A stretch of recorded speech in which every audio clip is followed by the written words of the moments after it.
Hi, my name's Destiny, I'm Franny. And I'm Delara. and this is our Smart Video assignment. We have discussed the media release form, and all members of the group have signed it. We agreed on where the video will be stored and how it will be shared. Any copyright issues within the video have been discussed, and we have appropriately censored our videos to maintain privacy according to policies. We chose the Send Your Article to use for our video assignment.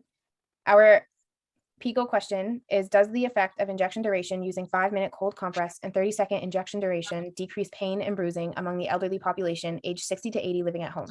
Our population is elderly people living at home aged 60 to 80.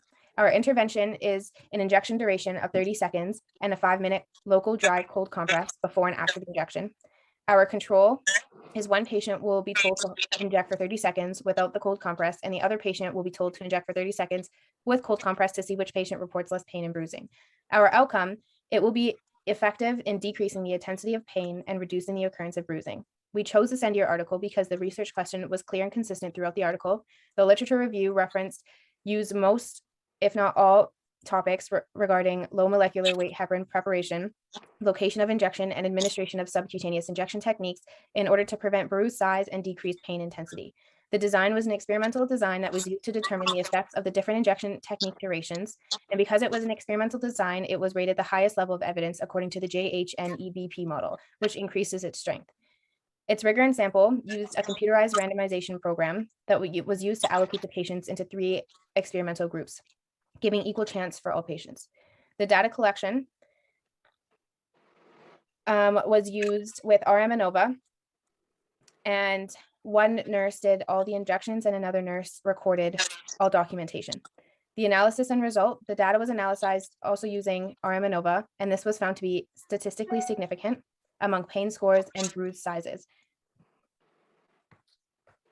We chose the Send Your Article because it had relevant sections according to our PICO questions, such as the analysis, because it was proven to be statistically significant, the design, because it was an experimental design that was highly rated, and the data collection, because there was no bias, and random assignment, meaning equal chance for everybody. This strengthened the article and therefore strengthens our PICO question.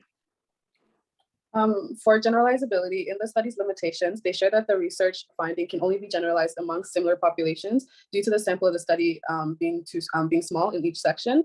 Because of this, my group chose a sample population similar to that used in the study. We chose the elderly population ranging from age 60 to 80 years old who are already receiving low weight molecular heparin. And meanwhile, participants in the study ranged from 35 to 80 years old with the mean age being 60. For the clinical versus statistical significance, in the article, it shared that any p-score of less than 0.05 was deemed as statistically significant.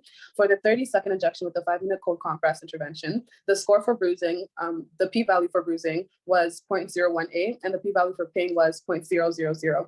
Therefore, we can say that the results of the study is not due to chance alone, and that is very reliable and can be applied to clinical practice. The study shows that not only is the result of the intervention statistically significant, it is also providing new evidence that can help advance nursing practice. Therefore, this study can be applied to the population we have chosen because it does have clinical importance. However, in order for it to be more clinically significant, it has to be implemented in nursing practice, and that is what we hope to start here today. Yes, and in terms of the rigor of the design and the data collection, I found that in this study, researchers did not use multiple sources of data. So the fidelity is low. Authors did not describe their procedure well. For example, what was their needle size, how many times each patient had an injection, what if the patient had a painkiller for another reason, how they decided which part of the abdomen to inject, and so on. Also, results are not transferable because it was small sample in just one ward of a hospital, and even authors mentioned that generalizability is limited. For accuracy of measurement, another nurse observed researcher and validated. Also, iterator of reliability is not mentioned in the article. Overall, I regard the design medium. And in terms of the safety, ethics, and biases, I found that for safety reasons, authors excluded each patient that had a risk factor for injection, and even excluded 4 patients who were admitted to ICU after operation. So I rate safety high. This research is not a blind study, and also one researcher performed injection and measurement. Subcutaneous injection and post-injection measurement were performed by the same researcher.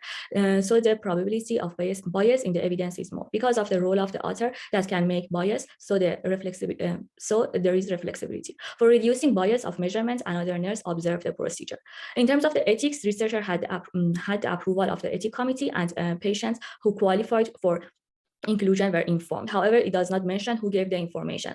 Was it verbal or through pamphlet or other methods? Also, it does not mention what information was given to patients. Patients had the right to withdraw from the study and information was confidential. These 2 points show that the researcher tried to consider ethics. So I rate the ethics of the study high.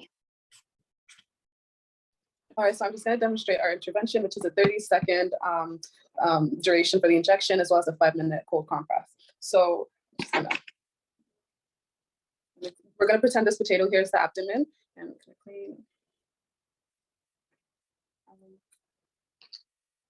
for time purposes, I'm going to pretend that I'm going to administer for 30 seconds, but we're actually not going to for today.